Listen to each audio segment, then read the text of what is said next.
함께 평화 인사를 나누겠습니다. 우리 하나님 아버지와 예수 그리스도로부터 오시는 크신 은혜가 여러분과 함께 하시기를 축복합니다. 우리 옆 사람에게도 주님의 평강에 함께 하시길 인사할까요? 시작.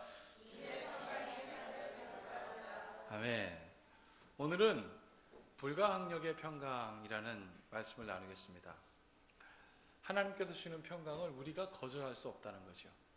우리 이 말씀을 나누기 전에 우리 믿음으로 함께 같이 선포하겠습니다. 다 같이 시작. 성경은 하나님의 말씀입니다. 오늘도 하나님께서 주님의 말씀의 종을 통해 이 성경의 진리를 나에게 선포하실 것입니다. 아멘. 오늘 말씀의 제목은 불가항력의 평강입니다. 여러분, 예수님께서 우리에게 오셨습니다. 그리고 하나님께서 우리에게 은총을 내리시기를 작정하셨습니다. 여러분 한번 생각해 보십시오. 우리가 어떻게 거절해낼 수 있겠습니까? 그거는 거절할 수가 없습니다. 왜 그렇습니까? 그분은 하나님이시기 때문에 그렇습니다. 이 은총이 오늘 말씀을 전하는 이 시간 여러분과 함께 하시길 축복합니다. 너무너무나 중요합니다. 여러분, 오늘 제가 이 말씀을 나누면서 제가 설교를 어떻게 준비하는가 잠깐 나누도록 하겠습니다. 설교를 이제 일주일에 이 주일날을 목표로 설교를 쫙 준비를 하면요, 먼저 주일날 선포될 말씀들을 제가 많이 읽습니다. 복음서 봉독문, 사도서 관문, 구약 봉독문을 읽습니다.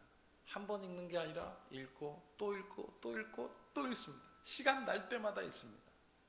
그렇게 쭉 읽다가 이제는 한국말도 이렇게 써 있다면 이 한국말을 번역한 외국 성경은 어떻게 되어 있을까 해서 영어 성경책을 봅니다.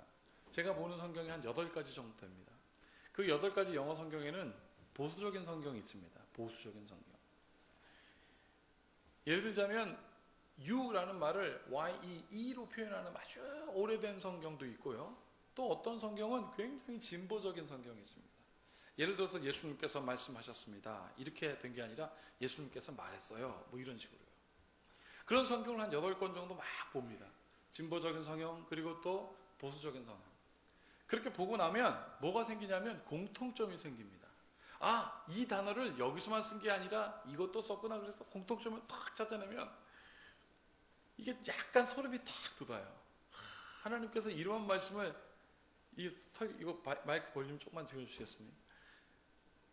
그 하나님께서 이러한 말씀을 집사님 좀 해주세요. 마이크 볼륨 좀.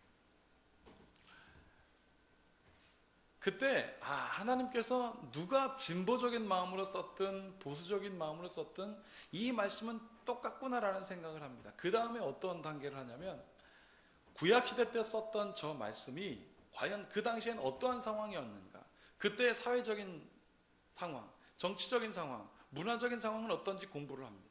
구약에. 그 다음에 예수님이 살아계셨을 때 예수님께서 이 말씀하셨을 때 그때 그 사람들은 어떤 옷을 입고 있었고 어떤 음식을 먹으며 어떤 문화적인 환경에 있는지 공부를 합니다. 그러면 그게 어떤 거냐면 그 하나님의 말씀이 그때 거기에서의 의미가 무엇인지 좀 알 것 같아요. 그러면 지금 그 의미는 무엇인가 한번 생각해 봅니다. 여러분, 그런데 놀라운 건 뭔지 아십니까? 그때 거기서의 의미가 놀랍게도 지금 우리가 사는 삶의 의미하고 정확하게 딱 맞아요. 하나도 다르지가 않습니다. 입고 입었던 옷만 다르지 거기에서 있었던 모든 내용은 너무너무나 같습니다. 그러면 제가 그때 주제를 정합니다. 이 말씀을 이 말씀대로 이 주제대로 해야 되겠구나라고 주제를 정합니다. 이걸로 끝나지 않습니다.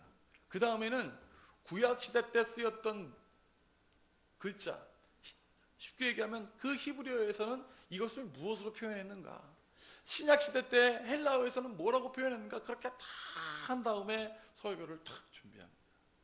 제가 이 말씀을 드리는 이유가 있습니다. 설교를 어렵게 준비합니다 이렇게 말씀드리려고 하는 게 아닙니다. 제가 2년 전에 독일을 간 적이 있어요. 그때 전 세계에 흩어져 있는 많은 목사님들이 함께 같이 모여서 세미나를 합니다. 근데 함께 모여있는 목사님 중에 한 분이 저한테 묻는 거예요. 내가 알기로는 한국에 있는 교회는 많이 모인다고 하는데 목사님의 교회는 일주일에 몇 번이나 모여요? 이렇게 묻더라고요. 그래서 제가 그 질문에 역질문을 했습니다. 목사님은 일주일에 몇 번 예배 드리십니까? 라고 물었어요. 그랬더니 그 외국 목사님이 뭐라고 얘기하냐면 일주일에 한 번 예배하죠 그러더라고요.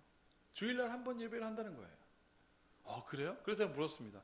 그러면 성경 공부는 언제 합니까? 그랬더니 예배 시작하기 직전에 성경 공부한대요. 그래서 모든 것은 다 주일날 한다는 거예요. 그래요? 제가 한국에서 몇 번 예배 드리는지 말씀드리겠습니다. 새벽 예배를 먼저 드립니다. 매일매일 아침에 새벽에 예배 드립니다. 그리고 수요일날 예배 드리고 또 금요일날 함께 모여서 금요 기도회하고 주일날 1부, 2부, 오후에 3부 이렇게 예배를 드립니다 라고 했더니 그러면서 또 뭐라고 제가 그랬냐면 그러다가 청년들이나 학생들은 그들의 열정에 따라 토요일날 모여서 예배도 드립니다. 그랬더니 그분이 저한테 묻습니다. 그 모든 시간에 목사님이 다 참여하세요? 참여하지요 제가. 그럼 그때마다 설교하니에요? 그때마다 설교하죠. 그러면 그때마다 설교할 때마다 그때 거기에서 의회 헬라어 뭐 히브리어 뭐 영어 성경 다 비교해서 하냐는 거죠. 사실은 그렇게 안 하죠. 그러나 주일날 설교 준비할 때 그걸 막 준비하면서 합니다. 제가 생각합니다. 사도 바울 선생님께서 얘기한 것처럼 여러분 말씀 전하는 일과 기도하는 일에 전무했으면 좋겠어요. 그런데 제가 어떻게 말씀만 전하고 기도만 전합니까? 드럼도 쳐야 돼요 저는 교회에서. 그리고 기타도 치고 찬양도 하고 때로는 저 주차장에 올라가가지고 분리수거함도 만듭니다. 교회 홈페이지도 만들어야 되고 디자인도 해야 되고 할 게 너무너무나 많아요. 여러분 제가 이 말씀을 드리는 이유가 있습니다. 설교 준비하는 거 어렵습니다. 그러나 제가 다른 일도 합니다. 그런데요 저의 바쁜 일상을 여러분들에게 말씀드리려고 제가 이 말씀을 드리는 것이 아니라 여러분 설교를 준비할 때 역사적인 상황이나 단어의 의미보다 더 중요한 게 있습니다. 그게 뭔지 아십니까? 제가 설교를 준비하면서 가장 중요하게 생각하는 것, 설교를 준비할 때 가장 중요하게 생각하는 것은 바로 무엇이냐면 감정입니다. 감정.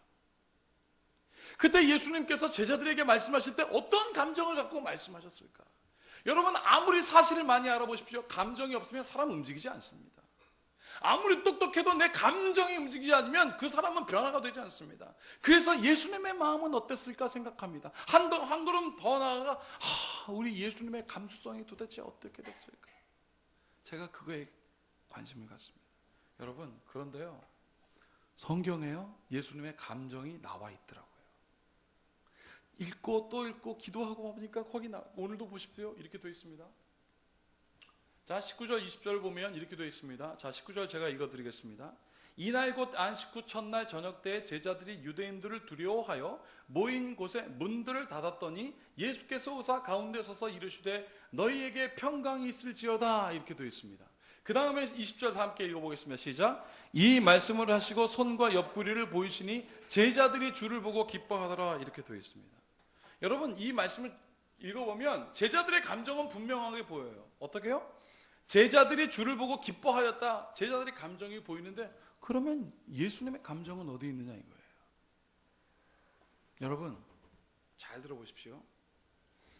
20절에 보면 제자들이 예수님 보고 기뻐했다고 그랬는데 뭘 보고 기뻐했을까요? 이 사람들이 두려움에 빠져 있을 때 예수님이 갑자기 여러분 노크하고 문 열어줘 해서 들어온 거 아닙니다. 벽에서 예수님께서 오셨어요. 그리고 그들에게 갑자기 너희에게 평강이 있을지어다. 여기까지면 기뻐함의 이유가 아닙니다. 여기까지 나타나면 그거는 두려움이 더 증폭돼요. 돌아가신 예수님 여러분 한번 생각해 보십시오. 돌아가신 그분이 벽에서 이렇게 나와가지고 너희에게 평강이 있을지어다 한번 상상해 보십시오. 무서워요 그거는. 이 사람들이 무섭잖아요. 유대인들을 두려워하여 모인 곳의 문들을 닫아서 부들부들 떨고 있는데 예수님마저 귀신처럼 나타나셨으면 더 무서운 겁니다. 근데 이 사람들이 왜 기뻐했을까요? 기뻐한 이유는 바로 이 말씀을 하시고 제자들이 주를 보고 기뻐하였다. 성경은 이렇게 기록되어 있지 않습니다. 어떻게 기록되어 있는지 보세요. 예수님이 이 말씀을 하시고 손과 옆구리를 보여주시니 그들이 기뻐한 거예요. 너무너무나 중요한 말씀. 여러분 예수님께서 손과 옆구리를 어떻게 보여주셨을까요? 예수님께서 나타났는데 그들이 두려움에 가득해 저게 예수님이 맞는가? 두려움에 가득한 그들에게 예수님께서 어떻게 하셨을까요? 갑자기 소리를 지르면서 내 손을 보고 믿어! 내 옆구리를 봅니다. 그렇게 하셨을까요? 여러분들은 그렇게 하시겠습니까? 예수님의 감정은 어땠을까요? 얘들아, 두려워하지 마. 내 손을 보려. 이 못자국, 내가 바로 너희의 선생이야. 옆구리를 보여주셨을 때는 어떻게 했을까요? 뭐 자꾸리도 열으셨을까요? 내 옆구리를 보고 나를 믿으렴. 예수님께서 계속 친절하게 아주 놀라지 않게 사랑하는 마음으로, 여러분 그 모습을 제자들이 보니까 기뻐했던 것입니다. 예수님의 마음을 그들이 알았기 때문에 기뻐했던 거예요. 예수님이 부활했던 사실 때문에 기쁜 것이 아니라 예수님의 마음이 그들의 마음 가운데 들어갔기 때문에 기뻐했던 것입니다. 사랑하는 여러분, 나는 여러분들이 예수님의 마음을 알기를 축복합니다. 그게 중요해요. 여러분, 이 말씀을 하니까 제자들이 기뻐하고 어떻게 되는지 보세요. 예수님께서 또 말씀하셨습니다.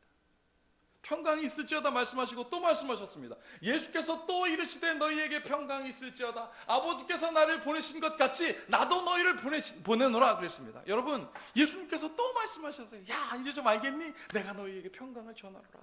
아버지께서 나를 보내신 것 같이 나도 너희를 보내겠다. 여러분, 하나님께서 예수님을 어떻게 보내신 줄 아세요? 어느 날 갑자기 문서에 내가 내 아들을 보낸다, 성부와 성자와 성령 이름으로 두 장 꽉 받으세요, 이런 감정 없이 하신 게 아십니다. 이렇게 감정이 없는 게 아니었어요. 예수님께서 세례를 받으려고 다 세례요한에게 갈 때 하늘 문이 쫙 열고 성령이 비둘기같이 쫙 오심으로 하나님이 뭐라고 하셨습니까? 이는 내 사랑하는 자요 기뻐하는 자라 그러셨어요. 하나님의 감정과 하나님의 마음이 그 모든 것을 지배하셨습니다. 너희는 내 사랑하는 자요 내 기뻐하는 자로. 예수님께서도 그렇게 말씀하셨습니다. 아버지가 나를 보낸 것 같이 나도 너를 보내는. 어떻게 해요? 내가 너희를 기뻐한다, 내가 너를 사랑한다. 그렇게 예수님께서 제자들을 지금 보내시고 계신 거예요. 예수님의 마음. 20절 보세요. 이 말씀을 하시고 그들을 향하사 숨을 내쉬며 이르시되 성령을 받으라. 여러분, 그냥 성령을 받으라 라고 하면 되는데 왜 숨은 내쉬셨을까요? 후 하면서. 사실 제가 그 자리에 있지 않았기 때문에 예수님께서 후 하셨는지 모르겠습니다. 숨을 내쉬다라는 말은 굉장히 의미가 있습니다. 숨을 내쉰다는 말은, 이 성령이라는 뜻은 원어로 푸뉴마라고 합니다. 푸뉴마라는 뜻은 무슨 뜻이냐면 바람이 불다라는 뜻입니다. 느낄 수 있다는 거예요. 여러분, 이소라 씨 아세요? 혹시 가수 이소라? 그분의 노래 중에 바람이 분다라는 노래가 있습니다. 처음에 바람 소리가 피아노 반주가 잔, 그 다음에 이소라 씨가 바람이 분다. 세상 노래 듣고 은혜 받으셨습니까? 바람이 분다. 저는 그 노래 부르면 바람이 느껴져요. 이건 무슨 뜻인 줄 아세요? 실감나는 성령을 주는 거. 제가 이 말씀을 들으면서 그 생각했어요. 요즘 유명한 말, 예수님께서 숨을 내쉬며 이루시되 말씀하셨어요. 숨을 내쉬면서 성령 받으라. 아, 이게 공기반 소리반이구나. 예수님께서 숨을 내쉬며 이를 성령 받아라. 아니, 노래한 것 같아요. 얘들아 성령 받아라 기뻐함으로 하신 것 같아요. 그래서 숨을 내쉬사 성령 받아라. 여러분, 마지막 23절 다 같이 읽어볼까요? 시작. 너희가 누구의 죄든지 사하면 사하질 것이요 누구의 죄든지 그대로 두면 그대로 있으리라 하시니라. 여러분, 누구의 죄든 사하면 사해진대요. 여러분들에게 예수님께서 말씀하십니다. 누군가 당신이 말하는 모든 것은 능력이 있어서 죄를 사하면 사해질 거야 라는 말을 어떻게 심각하게 할까요? 화내면서 할까요? 무미검조하게 할까요? 예수님에게 지금 기쁨이 넘쳐나오고 있습니다. 너희가 어디를 가든지 누구의 죄든 사하면 사여질 것이요 누구의 죄를 그대로 두면 그대로 있을 것이다. 예수님의 마음이 팍 선포되고 있는 장면입니다. 여러분, 그러면서 말하면 내가 너희들을 사랑한다. 여러분, 이것을 어떻게 거절해낼 수 있겠습니까? 생각해 보세요. 이 예수님의 사랑, 여러분, 제자들이 무서워 죽겠는데 예수님께서 두려움을 없애주셨습니다. 여러분, 배가 고파, 막 너무 배가 고파 죽겠는데 내가 제일 좋아하는 음식을 탁 주면 그걸 어떻게 거절해요? 이게 불가항력인 것입니다. 지난 금요일날 금요기도회 끝나고 제가 우리 청년들하고 약속했습니다. 내일 점심에 맛있는 거 해주겠다고. 그리고 사실은 우리 청년들이 잊어버리기를 원했어요. 그랬는데 우리 아내가 그걸 일깨우더라고요. 여보, 내일 토요일 점심에 청년들 맛있는 거 해주는 거 잊지 마, 이러더라고요. 그래서 제가 잊지 않고 그 다음날 아침에 일어났습니다. 요 앞에 두배로마트에 갔습니다.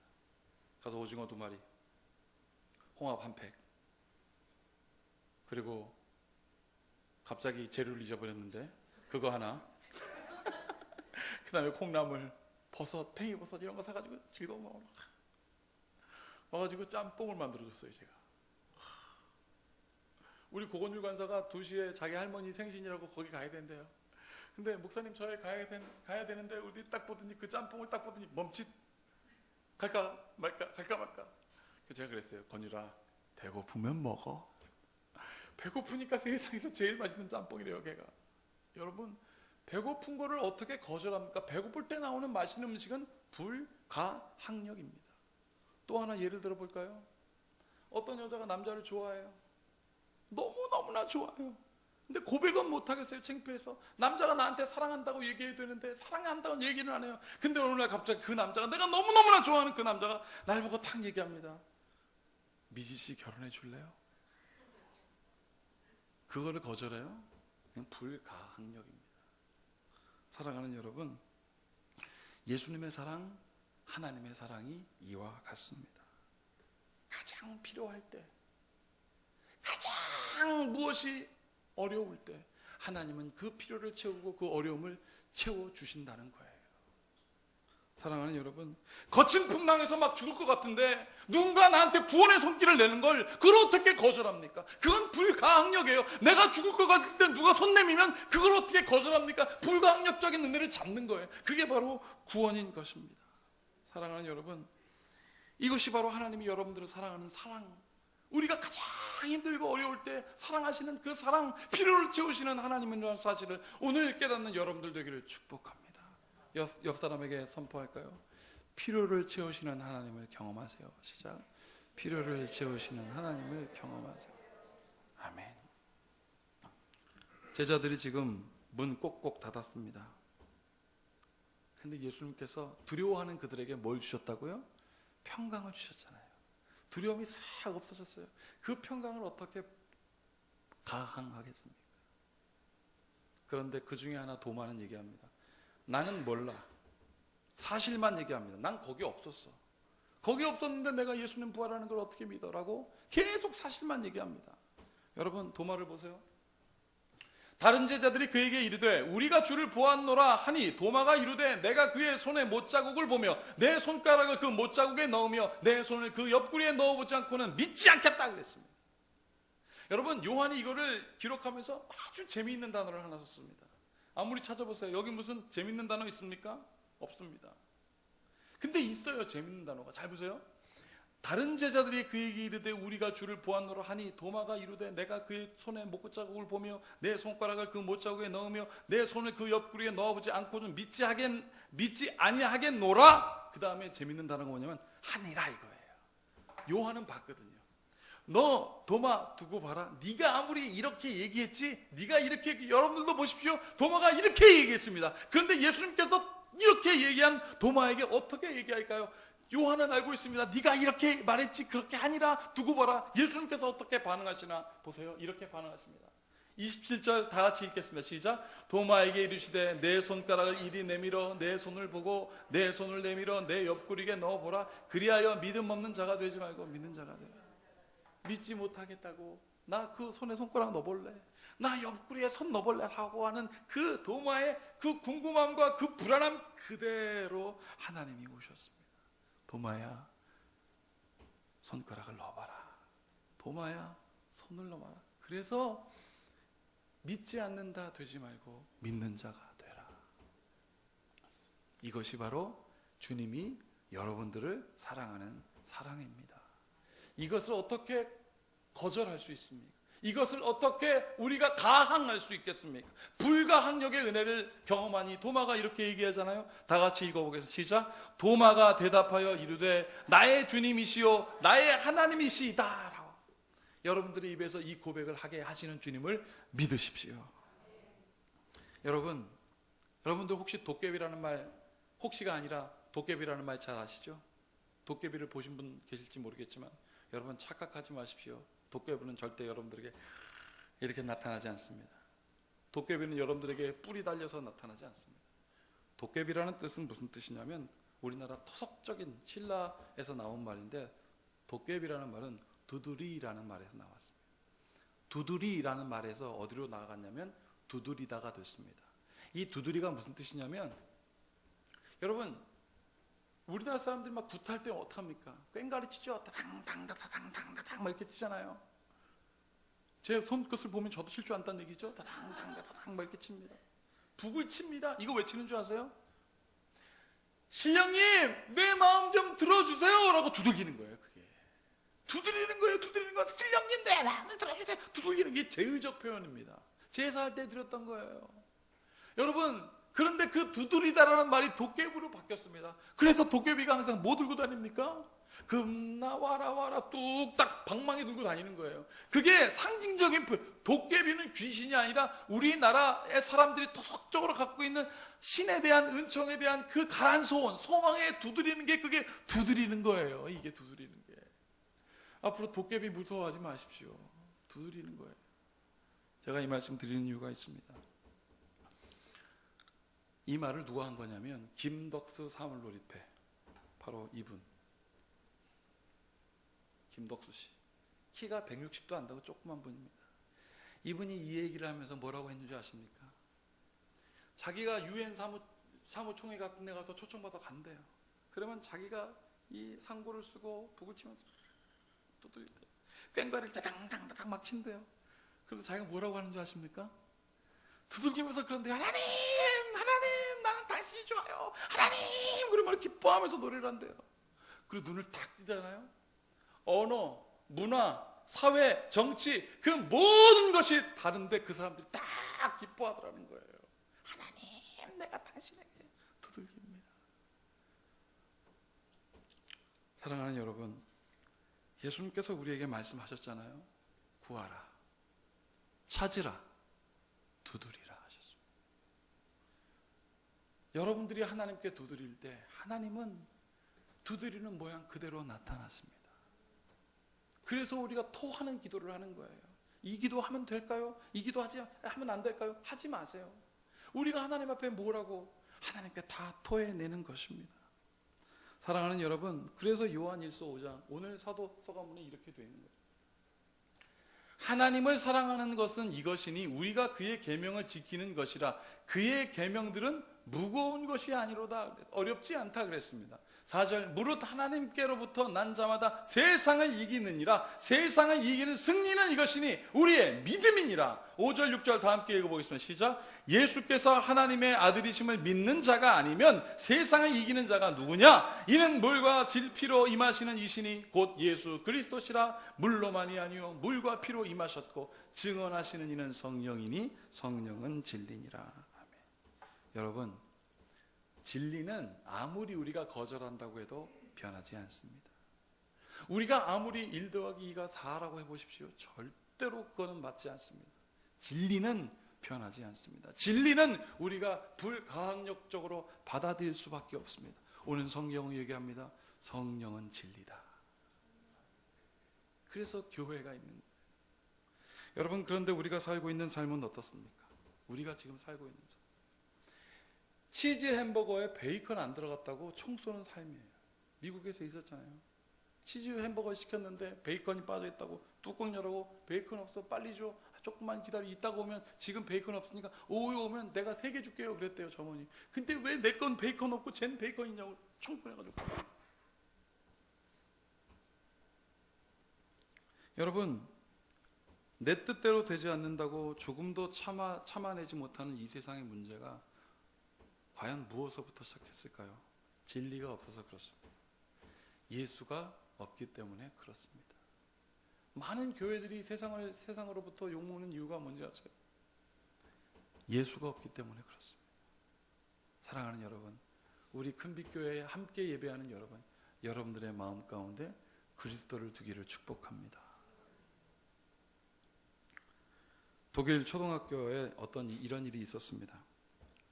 선생님이 학생에게 이런 얘기를 해요. 내가 너희들한테 하나님 없는 증명을 하겠다. 독일에서 있었던 이야기입니다. 초등학생들을 모아놓고 6학년, 5학년짜리 아이들한테 내가 너희들에게 하나님 없는 증명을 하겠다. 그래놓고 선생님이 학생들한테 이런 말을 했습니다. 하나님이 존재한다면 그는 악하다. 만약 하나님이 존재하는 모든 것을 창조하였다면 하나님은 악도 창조하셨기 때문에 그는 절대 선하지가 않다. 그렇기 때문에 하나님은 악하다. 너희들이 믿는 선한 하나님은 없다. 하나님은 악하다. 있다 하면 악하다. 그러나 웃기지 않냐? 선도 창조하고 악도 창조하는 건 하나님은 없다 그랬어요. 그때 12살짜리 그 초등학생 아이가 선생님 손 들었어요. 질문이 있어요. 그러면서 선생님한테 질문을 합니다. 선생님, 추위가 존재하나요? 물었어요. 추위가 존재하나요? 선생님이 뭐라고 하냐면 그걸 질문이라고 해 지금. 추위가 존재한다니. 당연히 존재하지. 너는 한 번도 추워본 적이 없어? 라고 물었어요. 그랬더니 이 꼬마애가 뭐라고 대답한 줄 아십니까? 아니요. 사실 추위는 존재하지 않아요. 12살짜리 애가 선생님에게 물리학적으로 말한다면 추위란 열이 없는 상태에서 발생하는 현상이에요. 열이 없는 것이 춥다는 것이에요. 그러면서 선생님이 또 질문합니다. 선생님이 한 방 먹었죠? 1대0입니다. 선생님, 어두움이 존재하나요? 선생님이 말이 당연히 존재하지 이랬어요. 실제로 그랬습니다.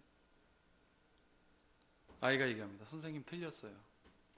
어두움은 존재하지 않아요. 어두움은 빛이 없는 곳에서 나타나는 현상이에요.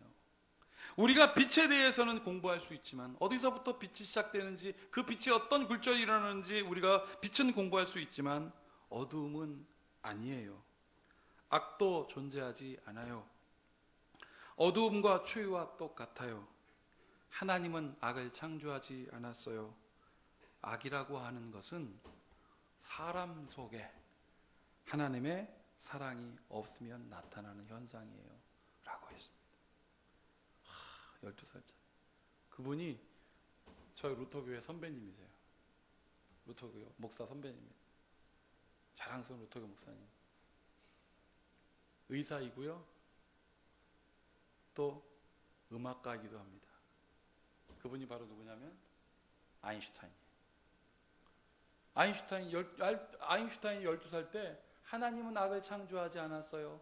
악이라고 하는 것은 사람 속에 하나님의 사랑이 없으면 나타나는 현상이요 라고 말했습니다. 여러분, 인간이 하나님 이겨보려고 얼마나 노력 많이 했습니까? 인간이 하나님 같아 보려고 얼마나 노력을 많이 했습니까? 그래서 안 죽으려고 불로 쳐먹고 막 그랬지 않습니까? 여러분, 인간이 십자가로 예수님을 죽이려고 십자가에 못 박고 예수님의 옆구리에 창을 찌르고 그 물과 피를 다 쏟아나게 하고 죽여서 무덤에 심었지만 예수님의 부활을 막아낼 수가 없었습니다. 예수님의 부활 앞에 인간은 불가항력일 수밖에 없었습니다. 인간이 하나님과 같아 보려고 바벨탑 쌓았지만 그 바벨탑은 다 무너져 버렸습니다. 하나님께서 산산이 쪼개 버리셨습니다. 하나님과 같아 보려고 수많은 사람들이 죽지 않으려고 노력했지만 죽음 앞에서 불가항력적일 수밖에 없는 인간. 어떻게 하나님의 존재를 부인하고 하나님 앞에 항거할 수 있겠습니까? 사랑하는 여러분, 기독교 영성에, 우리의 신앙의 영성에 가장 중요한 것은 뭔지 아십니까? 불완전성이에요. 하나님, 나는 불완전합니다. 여러분 잘 알고 있는 솔로몬이 얘기합니다. 하나님, 나는 어린아이입니다. 나는 들을 귀가 없습니다. 하나님, 나는 어린아이 판단할 수도 없사오니 하나님, 나에게 들을 귀를 주시옵소서 라고 하셨을 때 하나님께서 무엇을 주셨습니까? 네가 말한 것이 내 마음에 합하다 라고 말씀하시면서 그에게 지혜를 주셨습니다. 가나안 땅에 들어가야 되는 여호수아가 모세가 죽어버렸습니다. 그래서 두려워했어요. 하나님, 우리의 영도자 모세가 죽었는데 내가 어떻게 가나안 땅에 들어가겠습니까? 하나님, 저기에 있는 사람들을 보시오. 키가 3m가 넘는 거인들밖에 없고 포도 하나가 사람 얼굴만한 저 사람들을 우리가 어떻게 이길 수 있겠습니까? 라고 여호수아가 하나님께 불완전성을 팍 인정하니까 하나님께서 뭐라고 하셨습니까? 강하고 담대하여 극히 용맹하라. 내가 모세와 함께 있었던 것 같이 너와 함께 있으리라. 사랑하는 여러분, 예수님을 죽이려고 혈안이 되었던 사도 바울이요, 예수님 딱 만나고 예수님 앞에 팍 꼬꾸라지고 눈에서 눈꺼풀이 팍 떨어지고 그의 삶은 어떤 삶이 된 줄 아십니까? 예수님 믿으면 죽였던 그 삶이 예수님 믿지 않고 죽어가는 사람들을 살려내는 삶으로 변화되었습니다. 이 놀라운 불가항력적인 은혜가 여러분들에게 있을지어다. 여러분, 설교는 여러분들을 설득하려고 하는 시간이 아닙니다. 설교는 무엇으로부터 시작하는 줄 아십니까? 선포로부터 시작해요. 우리 하나님 아버지와 예수 그리스도로부터 오는 은혜가 여러분과 함께 하시기를 축복합니다. 선포하잖아요. 그 여러분 함께 나누잖아요. 그리고 말씀의 내용을 쫙 듣지 않습니까? 그리고 마지막에 선포합니다. 우리 주 예수 그리스도로부터 오는 놀라운 은혜가 여러분들과 함께 있을지어다 라고 선포하며 마치는 것이 설교입니다. 여러분, 제가 이 말씀을 선포할 때 누군가가 손 들고 목사님 선포하지 마세요, 난 안 들을래요 라고 하면 저는 뭐라고 할까? 저는 어떻게 할까요? 그래도 합니다. 불가항력인 거예요. 제가 우리 교회를 상징하는 아주 중요한 문장을 좋아합니다. 어떤 집사님이 꼭 이렇게 말씀하세요. 목사님, 우리 교회는 사람을 무장해제시키는 교회예요. 여러분, 가끔 교회에 들어오실 때 사람들이 그냥 들어온 줄 아세요? 무장하고 들어옵니다. 교회 들어올 때. 이 교회 분위기는 어떻지? 교단 이름 루터교야? 루터교 뭐지? 이건 뭐지? 무장하고 딱 들어옵니다. 근데 무장해제가 여러분 들어오자마자 되는 줄 아세요? 안 그렇습니다. 무장해제는 그 가운데 있으면서 그리스도의 그 이른 비와 늦은 비와 같은 은혜가 쫙 입혀지면 무장해제가 돼요. 하나님의 은혜가 강같이 여러분들에게 임하는 것은 하나님, 나는 연약한 자입니다, 내가 무장하는 것이 아니라 하나님, 내가 여기 있사오니 하나님 나에게 은혜를 부어주십시오 라고 하는 사람들에게는 반드시 그 은혜가 넘치게 되어 있습니다. 이 모든 지각에 뛰어나신 주님의 평강이 구하고 찾고 두드려 주님 앞에 은혜를 경험하고 그 은혜의 불가항력적인 은혜에 살아가는 여러분들에게 이 모든 지각에 뛰어나신 주님의 평강으로 함께 있을지어다. 기도하겠습니다.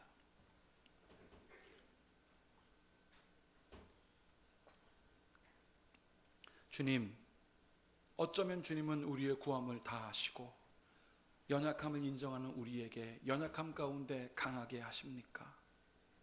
어찌 주님을 믿지 않고 세상을 향하여 이긴다고 말할 수 있겠습니까? 죽음을 이기시고 부활하신 주님의 놀라운 은총에 우리가 들어가게 하시옵소서. 오늘도 주님께서 우리에게 말씀 주셨습니다. 이 선포된 말씀을 잊지 않고 오 하나님, 평강에 매어 살게 하여 주시옵소서.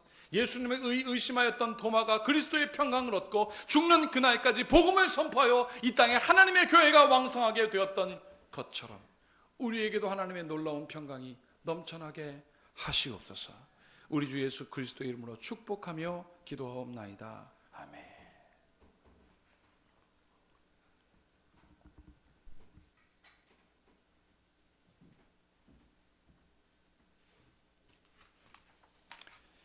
이제 우리 말씀을 기억하시면서